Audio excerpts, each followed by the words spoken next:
recovery. I know she will put this gift to good use. Please, take this as well. A token from my personal collection. It is and always has been yours.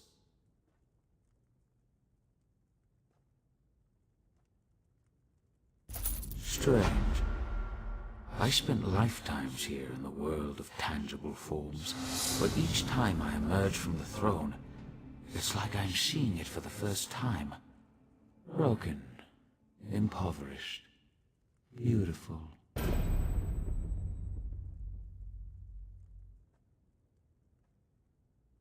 It seems I must delay my work for a time. When I reclaimed my shadow, I learned a great deal. Daedric plots, alliances and betrayals, the return of things lost in time, the loss of things the world thought certain. I have much to do. In the short term, I need Fear. He took his leave to attend to matters outside my fortress. I wish to speak with both of you in a more private setting.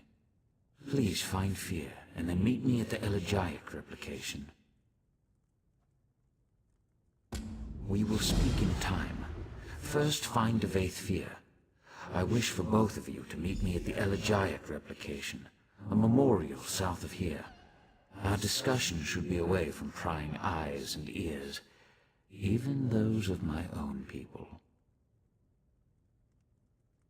You will find her in her retreat here in the Basilica. My factotums tend to her wounds even as we speak. Of course, you already know how this will end. I hope that knowledge brings you some measure of peace.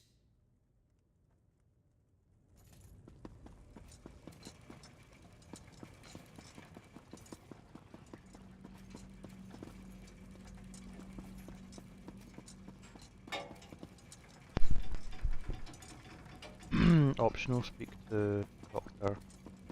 Yeah, I'll go speak to her.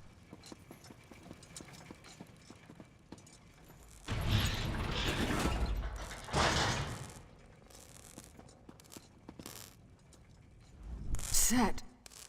So the seal. Is he... Thank the gears. The people. My people. They're safe. He knew. He knew this would happen.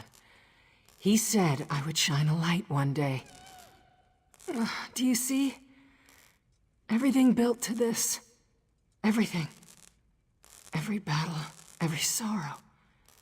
It finally makes sense. You asked him that?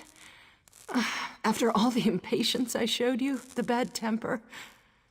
I guess I shouldn't be surprised. I've never met a more altruistic soul. Still, I'm not sure even Sotha Seal could save me this time. I feel it in my bones. This is how I end.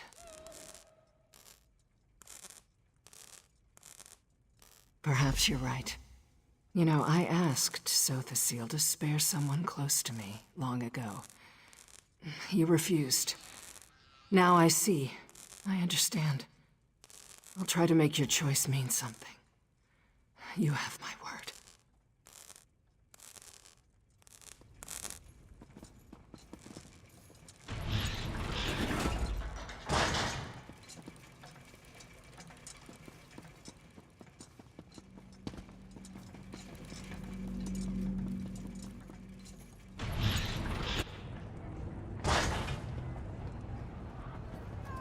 You'll tell me this instant if there's truth to these rumors. I have nothing to say on the matter, Auxiliary.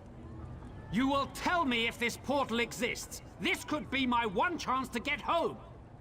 This is your home now. I suggest you find your place in it.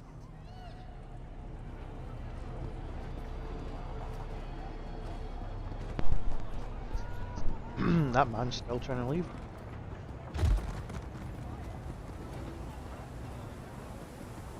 I mean, to be fair, this is probably the best place.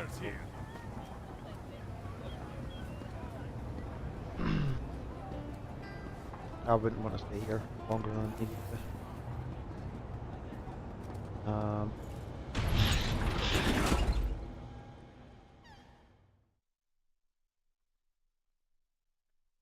I mean, it's cool, but I wouldn't stay here.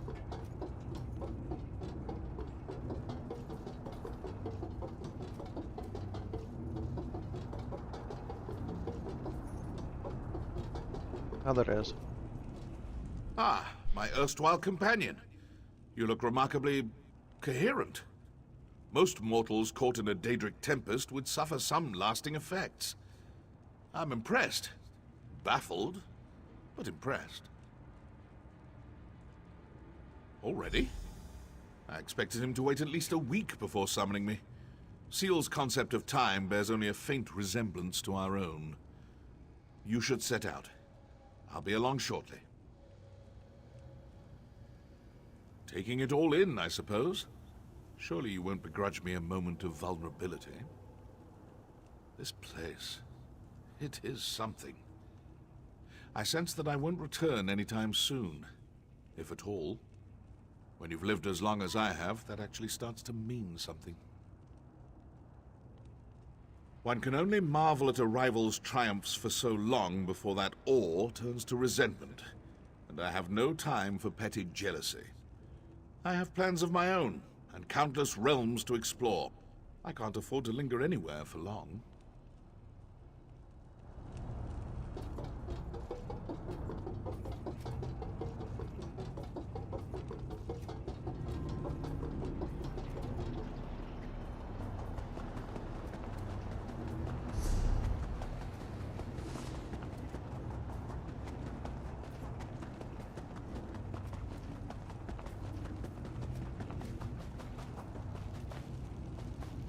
All functions are working as intended.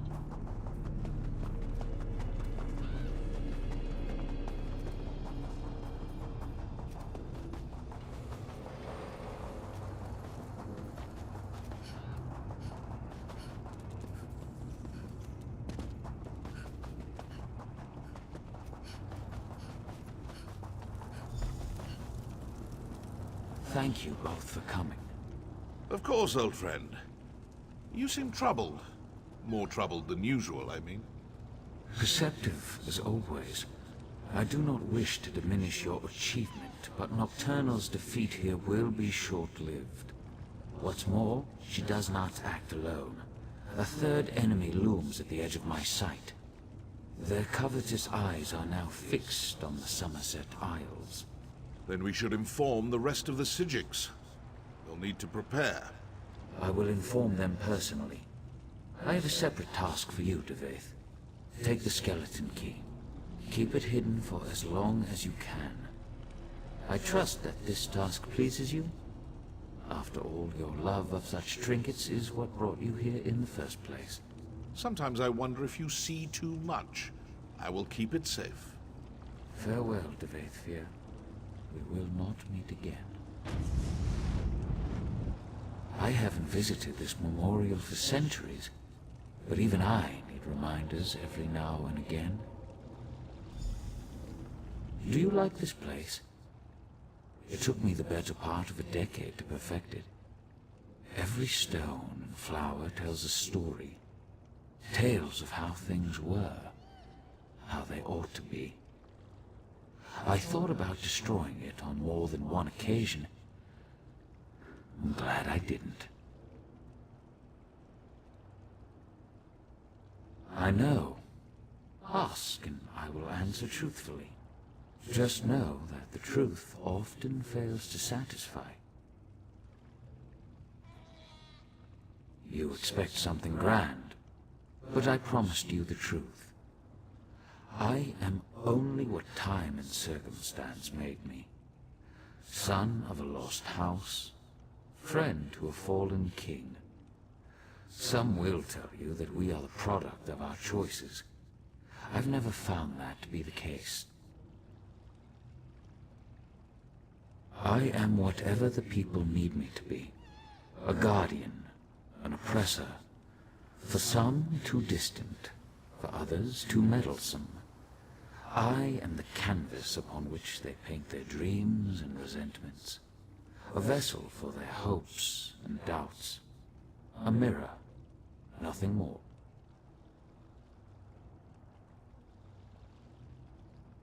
I don't. But my companions, Vivek and Almalexia, see their divinity as essential. Godhood brings them joy and purpose. They find meaning in the theatrical. Who am I to deprive them of that?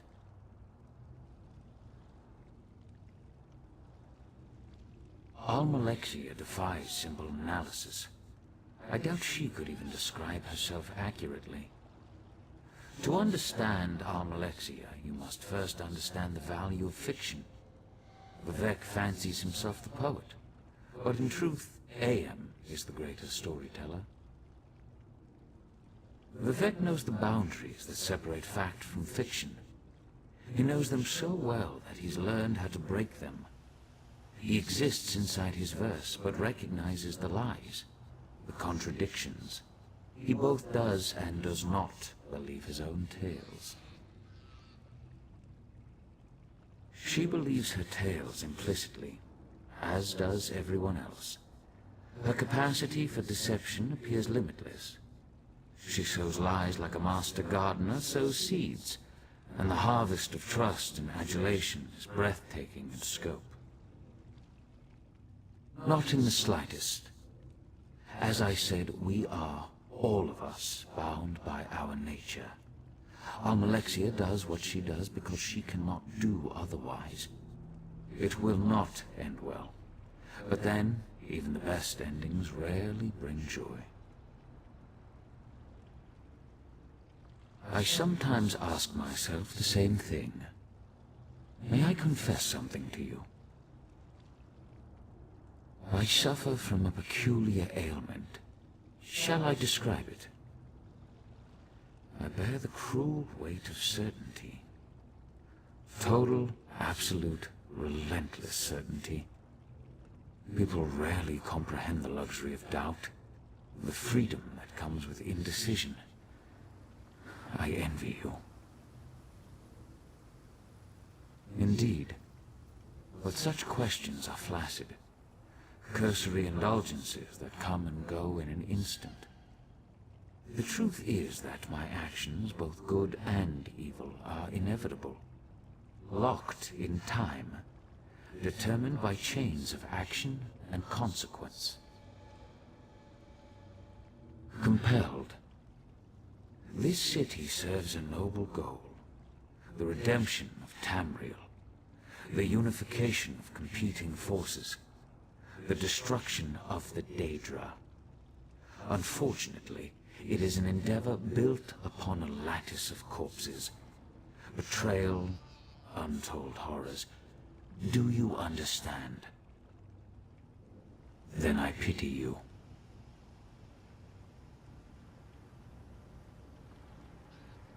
I instructed Devaith to run from the battle that is to come.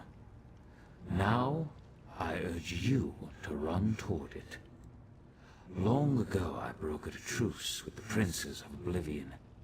This pact bound 8 princes to an oath that they would never again set foot on Tamriel.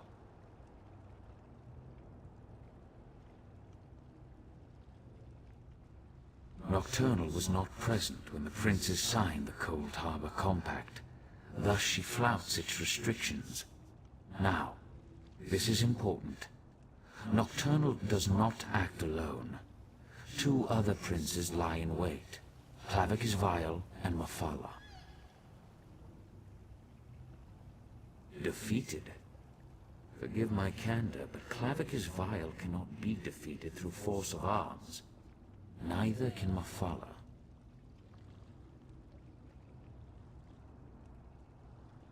I have preparations to make outside my Clockwork realm. You must stay vigilant. Take heed of any Daedric incursions and stand ready to fight. The prisoner wields great power, making reality of metaphor. We will need you before the end. A fool's hope, perhaps. I should explain. Look around you. All of this exists because it must exist. I stand here, in this place, in this moment, not because I wish to, but because I have to. a result of action and consequence. Clever, but incorrect. The prisoner must apprehend two critical insights. First, they must face the reality of their imprisonment. They must see the determinative walls, the chains of causality that bind them to their course. I have, but I fall short of the second insight. The prisoner must see the door to their cell. They must gaze through the bars and perceive that which exists beyond causality, beyond time. Only then can they escape. I see only unsteady walls. If the people of Tamriel must exist inside this cell, I will make sure that the walls are stable, the gaps are sealed, and all who remain stay safe within it.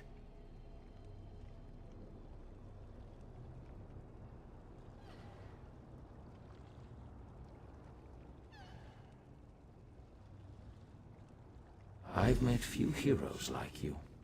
Very few. I take this matter of the Triad upon myself, but in truth, you may be the one that saves us. The prisoner who frees the world. We shall see. Farewell.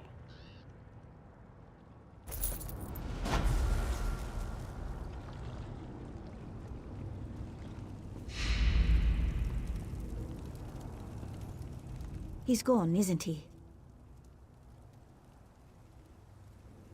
I knew it. I never got to speak to him.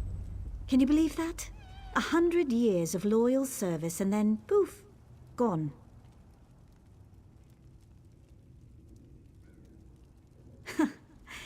You know, I spent years rehearsing exactly what I would say. I stood in front of the mirror, saying it over and over. Lord Set, I stand before you as your loyal servant. Prayers of thanks, supplications, on and on. Now I have nothing but questions. Why do we study in the Basilica while people struggle in the streets? Why can't we have birds like the Exodromals? How could Daedra break through our unbreakable walls? Why can't we leave? I did yesterday. Today, I'm not so sure. I have a lot of thinking to do, a lot of assumptions to challenge. Who knows? Maybe that's what Set wanted all along. I owe all this uncertainty to you. You have my gratitude, truly. Uncertainty feels liberating. The world's never seemed so open, so fresh, you know? I sense a new adventure just beginning. Thank you, my friend, and farewell. I think I'll visit the memorial for a while. It seems as good a place as any to be alone with my thoughts.